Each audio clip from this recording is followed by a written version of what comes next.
종말 시대를 위한 예언서 요한계시록 연구 강의 김대성 목사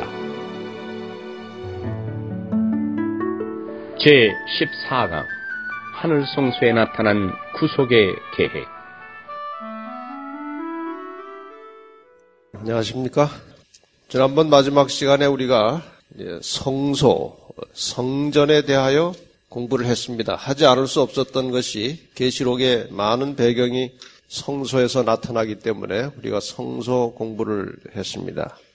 저기 이제 보시는 성소를 좀 잘 바라보시고 저기에 숨겨진 교훈과 또 계시록의 많은 내용들이 저 성소에 있었던 기구들로부터 흘러나오는 저 배경이 항상 계시록에 깔려 있기 때문에 우리가 공부를 좀 하면서 지나가고 있습니다.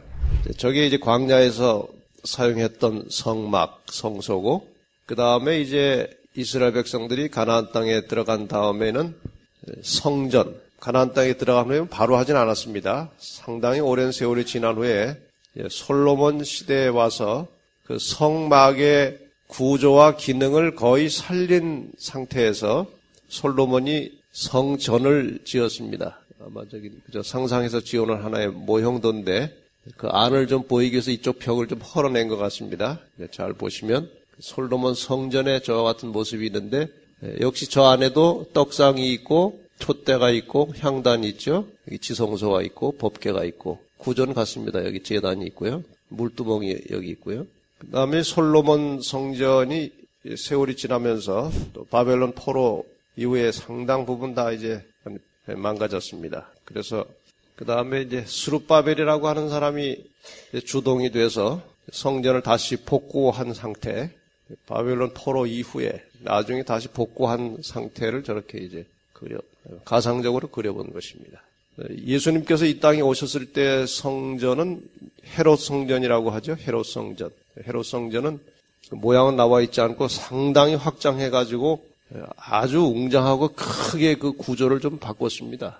평면들을 보면은 우선 이 테두리가 굉장히 넓어졌고, 그다음에 이 뜰이 많이 생겨 있고, 실제 성소, 지성소 제단은 여기 이렇게 위치를 하고 있습니다.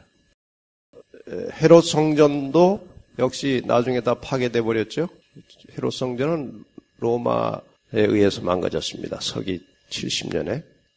성소가 어떤 의미를 갖는 것인가? 보이지 않는 하나님과 보이는 인간의 세계를 연결시켜주는 매체가 성소입니다. 제가 지금 드린 말씀을 잘 유념하시기 바랍니다. 보이지 않는 하나님, 그리고 보이는 인간의 세계를 이렇게 연결시켜주는 매체가 성소고, 성소의 원형은 예수 그리스도이십니다. 다시 말해서 사람과 하나님을 연결시켜서 우리를 구원에 이르도록 하는 분이 누구십니까? 예수 그리스도이십니다. 그래서 우리 사람이 하나님에 대하여 그분을 알고 하나님에 대한 지식을 얻을 수 있는 아주 핵심적인 부분이 성소입니다. 다시 말해서 성소에 대한 확실한 지식과 이해가 없으면 하나님이 어떤 분이신지 분명하게 깨달을 수 없는 것입니다. 저 원리를 깨닫고 이해하는 것이 그만큼 중요하다는 것입니다. 하나님과 인간 사이의 관계, 그리고 구원은 무엇이고 심판은 무엇인지, 구원과 심판의 원리, 그리고 구원받은 그리스도인들이 어떻게 살아야 하는지 그 삶의 원리, 이런 것들이 다 성소에서 나오는 것입니다. 어쨌든 이 성소는 이 땅에 오랜 세월 동안 존속되다가 의미적으로는 서기 31년에 예수님께서 십자가에 돌아가시면서 끝났습니다. 왜냐하면 예수님께서 십자가에 돌아가실 때에 성소의 휘장이 어떻게 됐습니까? 찢어졌습니다. 왜냐하면 더 이상 저 성소는 무의미한 것이기 때문에 예수님 운명하시는 순간에 성소와 지성소를 가로막고 있던 휘장은 찢어졌습니다.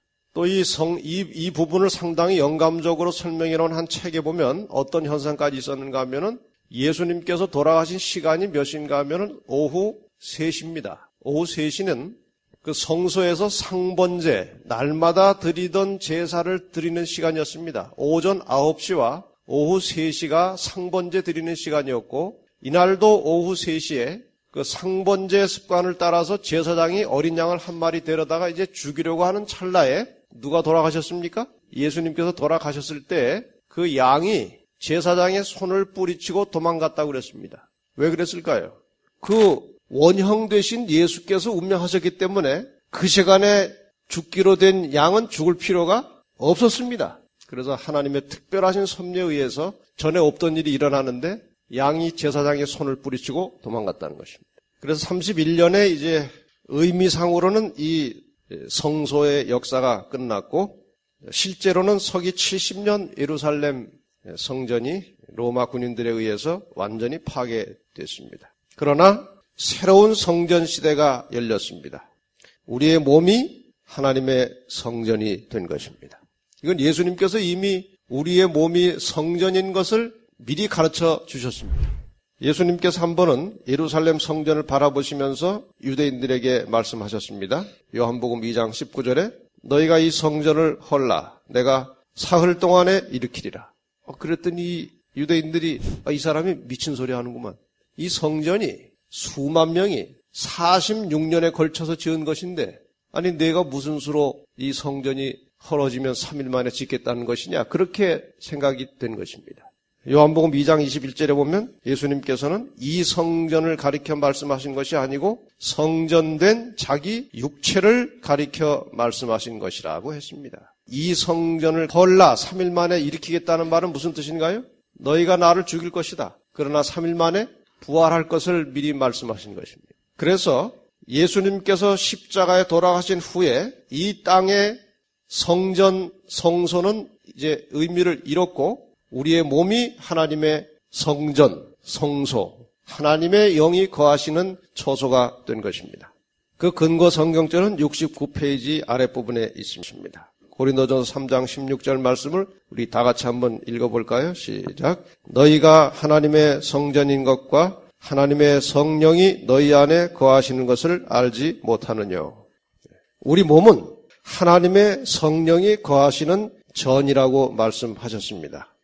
6장 19절에도 너희 몸은 너희가 하나님께로부터 받은 바 너희 가운데 계신 성령의 전인 줄을 알지 못하느냐. 너희는 너희 것이 아니라 값으로 산 것이 되었으니 그런즉 너희 몸으로 하나님께 영광을 돌리라. 여러분 우리가 정말 물과 성령으로 거듭나서 하나님의 백성이 되었다면 우리의 몸은 더 이상 내 소유가 아니고 하나님의 것입니다. 예수님의 피값으로 우리를 사셨기 때문에 더 이상 나는 내 것이 아니고 하나님의 것입니다. 인정하십니까?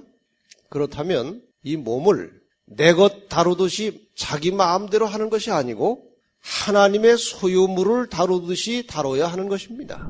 그래서 먹는 것이나 입는 것이나 말하는 것이나 행동하는 모든 것을 하나님의 뜻에 맞추어서 해나가야 그것이 진정한 성도의 삶이 되는 것입니다. 성전에 여러 가지 기물들이 있습니다. 그 기물들을 좀 잠깐 살펴보겠습니다. 뜰에는 번제단과 물두멍이 있고 성소에는 떡상, 향단, 촛대가 있고 지성소에는 법궤가 있습니다. 우리의 몸이 성전이라면 저 성소, 저 성전에 비치된 모든 기구들이 우리의 실제 생활에서도 움직여 나와야 한다는 것입니다. 제단이 있듯이 우리는 날마다의 우리의 삶을 통해서 우리의 죄를 고백하고 살아야 합니다. 물두멍이 있듯이 우리는 항상 그리스도의 보혈로 우리 자신을 씻어 정결케 하는 날마다의 경험이 필요합니다. 저기에 떡상이 있듯이 우리는 항상 하나님의 말씀을 섭취하고 말씀과 접촉하면서 살아야 할 것이고 저기에 향단이 있듯이 우리는 늘 하나님께 기도하며 하나님과 교제하고 교통하는 생활을 해야 하는 것입니다. 저곳에 촛대가 있었듯이 우리는 날마다 저 촛대가 상징하는 성령의 이끌림을 받는 삶을 살아야 하는 것입니다. 그리고 우리 모든 그리스도인들 성도들의 삶의 기준은 저 지성소에 들어있는 십계명입니다. 우리의 모든 삶의 중심에 십계명의 정신, 사랑의 정신을 가지고 하나님의 말씀에 순종하는 삶을 살 때에 우리의 몸이, 우리의 마음이 성전이 되는 것입니다. 실제로 이 말씀에 대한 언급이 히브리서 8장 10절에 나와 있습니다. 읽어보겠습니다. 또 주께서 가라사대 그날 후에 내가 이스라엘 집으로 세울 언약이 이것이니 내 법을 저희 생각에 두고 저희 마음에 이것을 기록하리라. 나는 저희에게 하나님이 되고 저희는 내게 백성이 되리라. 이건 대단히 중요한 말씀입니다. 그날 후라고 하는 것은 십계명이 더 이상 성전에 위치할 필요가 없게 된 후부터. 이해가 가십니까? 언제입니까? 예수님께서 십자가에 돌아가신 후부터는 십계명을 저 성전에 둘 것이 아니라 어디에 두라는 것입니까? 너희 생각에, 우리 마음의 계명을 기록해 두라는 것입니다. 우리의 정신에, 우리의 마음에 십계명이 살아있을 때에 나는 저희에게 하나님이 되고 저희는 내게 백성이 되리라. 그래서 하나님의 백성과 하나님의 자녀들은 하나님의 계명에 충실한 사람들입니다. 성경절 여러 곳에 그와 같은 사상이 나와 있습니다. 요한복음 14장 15절에 보면 너희가 나를 사랑하면 나의 계명을 지키리라. 요한일서 5장 3절에 보면 하나님을 사랑하는 것은 이것이니 우리가 그의 계명들을 지키는 것이라. 요한일서 2장 3절로 5절 우리가 그의 계명을 지키면 이로써 우리가 저를 아는 줄로 알 것이요 저를 아노라 하고 그의 계명을 지키지 아니하는 자는 거짓말하는 자요 진리가 그 속에 있지 아니하되. 어떤 사람은 사랑이면 다 됐지 계명은 무슨 계명이냐 그렇게 말씀하시는 분들이 계십니다. 사랑의 증거가 무엇입니까? 그것은 하나님의 계명, 하나님의 말씀을 지키는 것입니다. 이 계명과 말씀을 지켜서 그 결과로 구원받는 것은 아닙니다. 하나님이 우리를 사랑하시고 은혜로 구원을 해주셨기 때문에 우리는 하나님께 감사하고 하나님을 사랑하는 것입니다. 그 하나님을 사랑한다는 증거가 그분의 말씀과 계명에 충실한 것입니다. 그렇게 살다 보면 우리는 일반적인 하나님을 믿지 않고 사는 사람들과는 구별된 다른 삶을 살게 되는 것입니다. 데살로니가전서 4장 3절에 있는 말씀을 보겠습니다. 하나님의 뜻은 이것이니 너희의 거룩함이라. 거룩이라는 말은 그냥 듣기만 해도 좀 기가 죽죠? 거룩. 근데 우리가 이 거룩이라는 말을 너무 거룩하게 생각하면 근처에도 가고 싶지 갈 수가 없는 것처럼 느껴집니다. 그러나 지금 성경이 계속 그 하나님의 백성들에게 거룩을 요구할 때 그 거룩이라고 하는 것은 구별되었다고 하는 뜻입니다. 너희는 일반적인 사람들, 하나님을 믿지 않고 살아가는 사람들과는 다른 사람들처럼 살라는 것입니다. 너무 거룩을 거창하게 생각하시지 말고 이것이 거룩이라고 하면 되겠습니다. 예를 제가 하나 들겠습니다. 대체적으로 신앙 없이 그저 인간적인 욕심과 마음으로 살아가는 사람들은 자존심을 건들면 화가 납니다. 그렇습니까? 그게 일반적인 사람들의 현상입니다. 그럼 거룩이란 무엇인가? 그런 자극이 왔을 때 참는 것이고 또 참다 보면 나중에는 자극이 와도 참을 필요가 없게 되는 때가 올 것입니다. 그런 것들입니다. 또 누구나 사람들은 어떤 물질을 보면 취하고 싶고 갖고 싶은 욕심이 생기지만 오히려 들어온 물질을 다른 사람에게 나누어 주는 것, 그것이 거룩입니다. 이렇게 해서 우리는 하나님의 계명을 마음속에 품고 그 계명의 정신을 가지고 하나님 말씀에 순종하며 살아갈 때에 그 사람들을 우리는 성도라고 하는 것입니다. 그게 거룩입니다. 그래서 우리가 우리의 몸이 하나님의 성전임을 잊지 마시고 항상 이 몸을, 마음을 성령이 거하시는 하나님의 전으로 잘 관리하시기 바랍니다. 뭔가 달라질 것입니다. 이 성소라고 하는 것이 왜 시작되었고 성소가 왜 필요했고 그 성소는 지금 하늘에서는 어떤 모양으로 존재하고 있는지 그 부분을 잠깐 다루고 넘어가겠습니다. 한 가지 예를 들겠습니다. 이 성소에 대해서 설명을 좀 잘 드리기 위해 혈액세포 중에 4가지 요소가 있다고 합니다. 혈액세포 중에 백혈구와 적혈구와 혈소판과 혈장이 있습니다. 각각의 다 역할과 기능이 있습니다만 이 중에서 백혈구의 역할은 이런 것입니다. 평상시에는 혈액 속에 섞여서 우리 체내를 돌다가 몸의 어떤 부위에 상처가 나서 그 상처를 통해서 이물질이 들어와 가지고 염증이 발생하면 그 백혈구가 다 집결이 돼 가지고 그 손상된 세포와 찌꺼기를 삼켜버림으로 그 상처를 아물게 하는 역할을 한다는 것입니다. 몸에 상처가 나지 않았다면 백혈구는 그냥 정상적으로 돌아가고 있습니다. 상처가 났기 때문에 그 상처 있는 쪽으로 집결해서 새로운 활동을 하는 것입니다.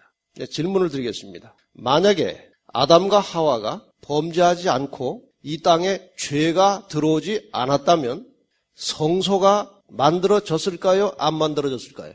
안 만들어졌습니다. 만들어질 필요가 없습니다. 왜냐하면 성소는 하나님의 보좌 주변의 모든 구조와 기능과 체제가 정상적인 상태로 돌아가고 있다가 인간이 범죄함으로 인간의 구원을 위한 체제로 전환된 것입니다. 바뀌어진 것입니다. 그렇다면 나중에 인간의 구원이 다 완성되고 새하늘과 새 땅이 시작되면 성소나 성전이 필요할까요? 필요치 않을까요? 필요 없습니다. 이 성소는 인간의 구속을 위해서 임시로 가설된 것이지 그것이 원래 하나님의 존재 그 주변의 구조가 아니라는 것입니다. 그래서 인간이 타락하자마자 인간을 구원하기 위한 체제로 하늘 시스템이 일시적으로 바뀐 것입니다. 그 바뀌어진 하늘의 시스템을 그 구조를 이 땅의 모형을 가지고 상징적으로 만들어 놓은 구조물이 성소입니다. 그래서 성소의 구조와 그 원리를 바르게 이해하지 못하면 하나님과 인간 사이의 관계라든지 이 죄인이 어떻게 해서 죄를 해결하고 용서받고 살다가 하나님을 만나게 되는지 구원의 원리를 이해 못하게 되어 있습니다. 그래서 구약을 무시하고는 신약이 성립이 되질 않습니다. 구약에 대한 올바른 이해가 없으면 신약도 이해할 수 없는 것입니다. 그래서 우리는 상당히 여러 시간 동안 구약의 깊은 여러 가지 내용들을 함께 공부를 했습니다. 그래서 이 땅에 성소를 지을 때 하나님께서 이제 그 하늘에 있는 구조를 그대로 살려서 이 땅에 지어지도록 모세에게 지시를 하셨는데 출애굽기 25장 8절에 하나님께서 내가 내게 보이는 대로 장막의 식양과 그 기구의 식양을 따라 성소를 지어라. 이렇게 이제 하나님께서 설계도 해주시고 모든 자세한 것들을 지시를 해주셨습니다. 히브리 8장 5절에 보면 그 설명이 더 명백하게 나옵니다. 저희가 섬기는 것은 무엇의? 하늘에 있는 것의 모형과 그림자라. 모형이 있다는 것은 뭐가 있다는 것을 전제로 합니까? 원형이 있다는 것이고 그림자가 있다는 것은 실체가 있다는 것을 전제로 하는 것입니다. 이 땅에 섬기는 성소는 하늘에 있는 것의 모형과 그림자라. 모세가 장막을 지으려 할 때 지시하심을 얻음과 같으니 가라사대 삼가 모든 것을 산에서 내게 보이던 본을 조차 지으라 하셨느니라. 그러므로 이 땅에 세워진 성소의 원형은 어디에 있다는 말입니까? 하늘에 있다는 것입니다. 어떤 분은 이것을 인정하지 않아요. 그러나 아주 분명하게 이 히브리서는 하늘에 성소의 원형이 있음을 우리에게 가르쳐주고 있습니다. 그래서 이 땅에 성소를 지을 때 사람이 그것을 설계하거나 사람 마음대로 지어서는 안 됐습니다. 저 모든 모양과 구조와 재료는 하나하나 하나님께서 철저하게 간섭하시고 하나님께서 지시하시고 때로는 보여주시면서 지으라고 명령하신 것입니다. 여기에서 우리가 배워야 할 대단히 중요한 교훈이 있습니다. 저 인간의 구원의 원리를 위해서 하나님께서 지시해서 만들어 놓은 저 성소를 통해서 우리가 얻어야 할 중대한 교훈은 인간의 구원이라고 하는 것은 하나님이 만들어 놓은 법칙에 사람이 동참하는 것이지 사람이 절대로 구원의 방법을 조금이라도 변경하거나 구원에 있어서 자기의 공로를 섞으면 안 된다는 것입니다. 저 성소에는 사람의 아이디어가 하나도 들어가지 않았습니다. 하다못해 실 꼬는 방법까지, 실의 색깔까지 모든 것은 하나님께서 지시하신 대로만 해야 한 것입니다. 마찬가지로 인간의 구원은 오직 하나님에 의해서 준비된 것이고 우리는 단순하게 동참하는 것입니다. 그런데 역사적으로 많은 사람들이 성경의 내용들을 조금씩 이렇게 바꾸고 저렇게 바꾸고 이 구원의 구도를 흐트러 놓은 사실이 역사적으로 나타나 있습니다. 여러분은 우리의 구원을 교회에서 찾거나 어떤 교리 책에서 찾지 마시고 하나님의 말씀 속에서 하나님의 뜻 안에서 이루어진 구원의 교리와 진리를 찾으시기를 바랍니다. 히브리 9장에 보면 예수님께서 이 땅에서 일을 다 마치시고 하늘로 가셨을 때 어디로 가셨는지를 아주 명백하게 설명해 놓았습니다. 히브리 9장 11절과 12절 그리스도께서 장래에 좋은 일의 대제사장으로 오사 손으로 짓지 아니한 이 창조에 속하지 아니한 더 크고 온전한 장막으로 말미암아 염소와 송아지의 피로 아니하고 오직 자기 피로 영원한 속죄를 이루사 단번에 어디에 들어가셨느니라? 성소에 들어가셨느니라. 이 성소가 지상의 성소입니까? 하늘의 성소입니까? 예수님께서 자기 피로 속죄를 이루신 후에는 이 지상의 성소는 아무런 뜻도 의미도 없는 것입니다. 거기에 들어가실 리가 없어요. 그럼 여기에 말씀하신 단번에 성소에 들어가셨다는 말은 어디로 가신 것입니까? 하늘 성소로 들어가신 것입니다. 히브리 9장 24절 계속해서 이렇게 말씀하십니다. 그리스도께서는 참것의 그림자인 손으로 만든 성소에 들어가지 아니하시고 오직 참 하늘에 들어가서 이제 우리를 위하여 하나님 앞에 나타나시고 분명히 하늘 성소에 가셨습니까? 예, 분명히 가셨습니다. 이론의 여지가 없습니다. 히브리 8장 2절에 다시 한번 확고하게 하늘 성소에 대하여 말씀하고 있습니다.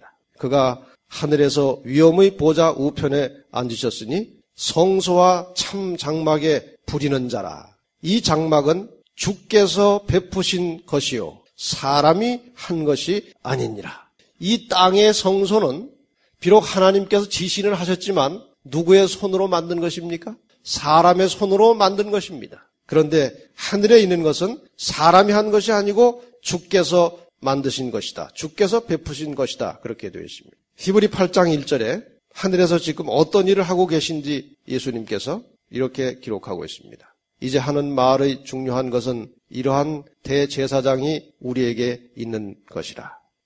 히브리 7장 24절 25절 예수는 그 대제사장은 영원히 계심으로 그 제사 직분도 갈리지 아니하나니 그러므로 자기를 힘입어 하나님께 나아가는 자들을 온전히 구원하실 수 있으니 이는 그가 항상 살아서 저희를 위하여 간구하심이니라. 여기 그 예수는 영원히 계심으로 그 제사 직분도 갈리지 않는다는 말에 대해서 잠깐 설명이 필요합니다. 이 지상의 성소에서의 제사장의 역할은 영원한 것이 아니고 당번이 정해져 있어서 자꾸 갈립니다. 바뀝니다. 시간제로 날짜별로 바뀝니다. 그런데 지금 하늘에서 이 성소 봉사를 하고 계신 대제사장 예수 그리스도는 바뀌는 분이 아니고 아주 고정된 분이시기 때문에 항상 살아서 우리를 위해서 간구하고 계신다. 예수님께서 인간의 성정과 인간의 욕구와 사람의 연약함을 다 아십니다. 배가 고플 때는 예수님도 배고픔을 경험하셨기 때문에 얼마나 배가 고플지 아십니다. 우리가 피곤할 때 주님께서는 얼마나 피곤한지를 주님은 경험하셨기 때문에 아십니다. 그런 분이 우리의 대제사장이 되셔서 하늘에서 우리를 위해서 일하고 계심에 대하여 감사하실 뿐만 아니라 우리의 모든 것을 주님 앞에 내어놓고 토로하고 주님을 의지하는 믿음을 가지고 하루하루 순간순간을 살아가시기를 바랍니다. 그래서 요한은 예수님께서 보여주시는 계시를 통해서 현재 하늘에서 어떤 일이 이루어지고 있으며 장차 이 교회와 세상의 운명이 어떻게 될 것인지 계시를 통해서 상세하게 깨닫게 되었고 그 사실을 다 요한계시록에 기록해 놓았습니다. 다시 우리는 이 개념을 성경에 나오는 주인공의 개념으로 바꾸어서 이렇게 요한계시록을 설명할 수 있겠습니다. 뱀은 누구지요? 사단이죠. 뱀과 싸우게 될 여자는 뭐죠? 교회. 사단과 싸우게 될 여자를 향해서 요한계시록은 최후에 얻게 될 승리를 보장하십니다. 사단으로부터 뱀으로부터 공격을 받을 것이고 상당한 어려움과 고난과 고통이 있을 것이지만 끝까지 참고 하나님께 충성하면 마지막 승리할 것을 보장하고 계십니다. 요한계시록이 우리에게 그것을 가르쳐주고 있습니다. 그것을 확증시켜 주시기 위해서 예수님께서 하늘이 열리자마자 요한에게 제일 먼저 나타내신 모습은 촛대 사이를 오른손에 7별을 붙들고 촛대 사이를 거닐고 계시는 분으로 등장하셨습니다. 교회 지도자들을 붙드시고 교회를 보호하시고 보살피고 돌보면서 이 땅의 교회를 눈동자처럼 보살피는 예수 그리스도의 모습을 보게 된 것입니다. 그렇게 해서 여러분이 이제 계시록을 다 읽어보시면 이 큰 덩어리로 계시가 한 6번 정도, 뭐 이렇게 보는 관점에 따라서 다릅니다만, 뭐 5번으로 볼 수도 있고, 뭐 6번으로 볼 수 있습니다. 그 계시의 덩어리가 이렇게 하나씩 나타나는데, 그것이 나타날 때마다 사도 요한이 하늘이 열리면서 저 성소의 여러 부분들을 보게 됩니다. 자, 어떻게 하늘 성소가 꼭 저렇게 되어 있다고 생각할 필요는 없습니다. 성소의 기능을 할 수 있는 하늘의 구조가 있다는 것입니다. 근데 그것이 이제 계시 가운데 이런 모양 저런 모양으로 나타나는데 그 첫 번째 계시라고 할 수 있는 7 교회에 대한 계시 1장 1절부터 3장 22절까지의 이 계시 묶음을 보면 거기에 예수님께서 나타나실 때는 금 촛대 사이로, 촛대가 어디 있었습니까? 성소에 있었죠. 두 번째 계시 7인에 대한 계시 4장 1절부터 8장 1절까지 보면은 5장 1절에 이렇게 나옵니다.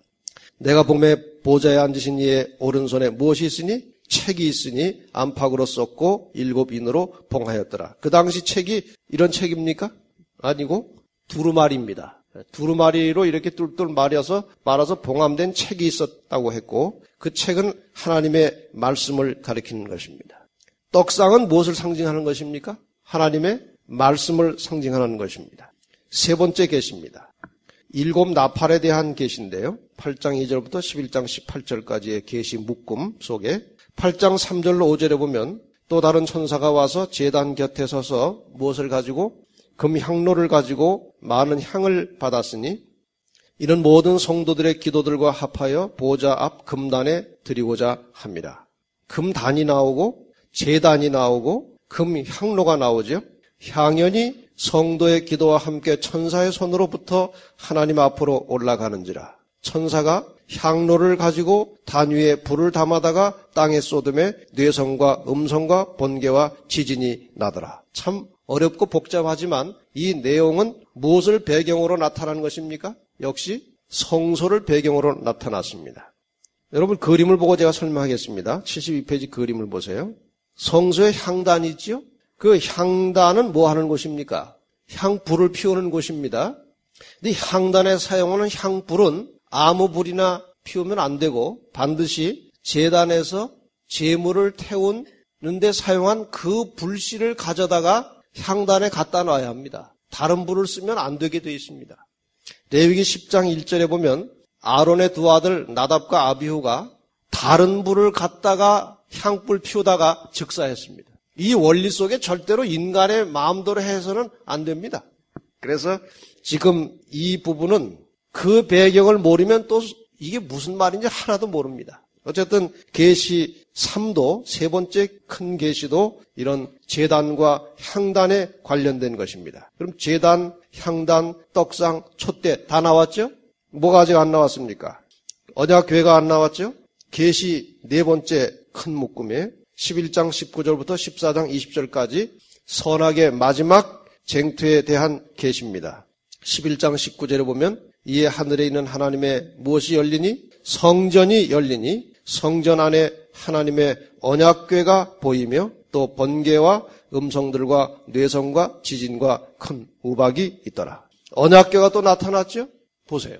지금 사도 요한이 계시의 큰 묶음을 몇 개를 보았는데 계시의 그 한 단계마다 전부 다 뭐가 나타납니까? 성소의 장면이 배경으로 나타나는 것입니다. 그래서 이런 모든 것들을 이제 하나씩 공부해 나가겠습니다.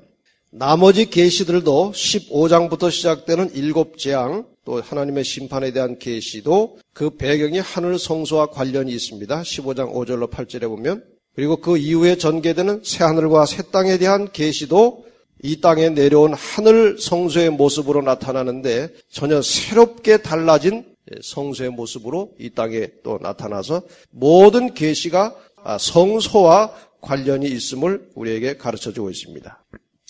이 성소 속에 모든 구원의 원리와 인간사의 원리가 이 속에 다 들어있음을 우리는 깨닫게 되는데 시편 73편의 말씀을 한번 보고 넘어가겠습니다. 시편 73편을 다 좀 성경에서 찾으시기 바랍니다. 시편 73편. 이 시편 73편의 기자가 세상 돌아가는 모양을 가만히 보니까 이상하게 불의한 자들이 더 잘 되는 것 같고 하나님 뜻대로 사는 자들은 뭐가 일이 꼬이고 안 되고 뭐가 이상해요. 세상 돌아가는 것이. 그래서 늘 마음의 부담과 불평을 가지고 있었는데 73편 16절과 17절에 보면 그러한 이상한 부조리, 이상하게 돌아가는 세상의 원리 이런 것에 대해서 내가 어찌면 이를 알까 하여 생각한즉 내게 심히 곤란하더니 하나님의 성소에 들어갈 때에야 저희 결국을 내가 깨달았나이다. 세상 만사의 원리는 어디에 다 들어있다는 것입니까? 성소 속에 다 들어있다는 것입니다. 이제 성소와 함께 요한계시록의 말씀을 공부하시면 이 세상 모든 만사가 아주 백일하에 드러나게 될 것입니다. 사단이 어떻게 일하고 있는지, 하나님의 뜻이 무엇인지, 하나님의 백성이 살아가는 과정과 결말이 무엇인지 그 모든 것들이 계시록을 통해서 드러나게 될 것입니다.